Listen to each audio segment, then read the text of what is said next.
Hi guys, welcome to moment YouTube channel. ఇప్పటివరకు మన channel ఎవరైనా సబ్స్క్రైబ్ చేసుకోకపోతే వెంటనే అయితే సబ్స్క్రైబ్ చేసుకోండి.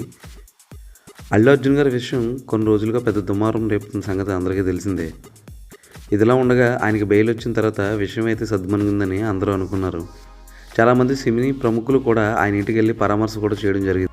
దీని మీద చాలా విమర్శలే వచ్చాయి. ఎందుకంటే పరామర్శించాల్సింది చావు బతుకుల మధ్య ఉన్న ఆ చిన్నపిల్లని కానీ అల్లు అర్జున్ గారిని కాదని చెప్పేసి చాలామంది అన్నారు.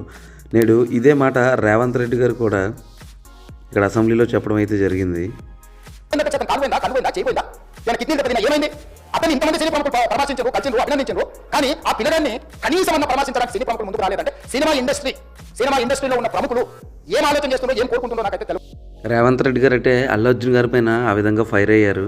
ఎందుకంటే ఆయనకి కాలు పోయిందా, కన్ను పోయిందా, ఎందుకోసం ఆయన పరామర్శిస్తున్నారు, పరామర్శించాల్సింది చావు బతుకుల మధ్య ఉన్న బాలుని కదా అని చెప్పి ఇష్యూ జరిగిన వెంటనే అల్లు అర్జున్ గారికి అయితే పోలీసులు చెప్పడం జరిగింది.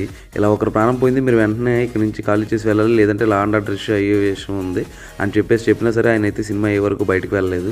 పైగా బయటకు వెళ్ళేటప్పుడు రూఫ్ నుంచి చేతులు బయటకు ఊపుతూ వెళ్ళారు. ఎందుకు అంత చేయడం, ప్రాణం పోయిన తర్వాత కూడా అని చెప్పేసి ఈయనైతే फिर रूफटॉप निकाल के फिर लोगों को ऐसा कर रहा, तो ये कैसे इंसान है, हम लोग क्या बोलना है. ఆ ఇష్యూ పైన ఇప్పుడు సీరియస్ అవుతూ ఈయనైతే మేము గతంలో చేసినట్టుగా ఇంకా భవిష్యత్తులో అయితే మీకైతే సపోర్ట్ చేయము.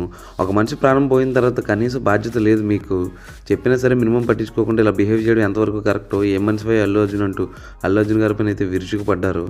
దీంతో పాటు మిగిలిన వాళ్ళు కూడా అల్లు అర్జున్ గారి మీద చాలా ఇంట్రెస్టింగ్ కామెంట్స్ అయితే చేశారు. మీ వల్ల ఒక నిండు ప్రాణం పోయింది, అయినా సరే నువ్వు పట్టించుకోలేదని చెప్పేసి కోమటిరెడ్డి వెంకటరెడ్డి గారు మాట్లాడుతూ చూశారు కదా ఏమన్నారు, భవిష్యత్తులో వచ్చే ఏ సినిమాకి కూడా బెనిఫిట్ షోస్ కానీ హైక్స్ కానీ అసలు ఏమీ ఇవ్వం, సినీ ఇండస్ట్రీకి మా తరపు నుంచి ఇంకే సపోర్టు ఉండదు, మీ వల్ల ఒక నిండు ప్రాణం పోయింది, దానికి మీరు బాధ్యత వహించకుండా నిర్లక్ష్యంగా ఇలా బిహేవ్ చేయడం చాలా తప్పు, దానికి తోడు మళ్ళీ మా పైన సోషల్ మీడియా వేదిక ఎదురుతాడు కరెక్ట్గా అల్లు అర్జున్ ఎక్కడైనా ప్రవర్తన మార్చుకోవాలని, ఇదైతే కరెక్ట్ బిహేవియర్ కాదని చెప్పేసి వీళ్ళందరూ అయితే అల్లు అర్జున్ గారి పైన విరుచుకుపడ్డారు. మీరు ఈ విషయంపై ఏం ఫీల్ అవుతున్నారో కామెంట్ చేసేయండి.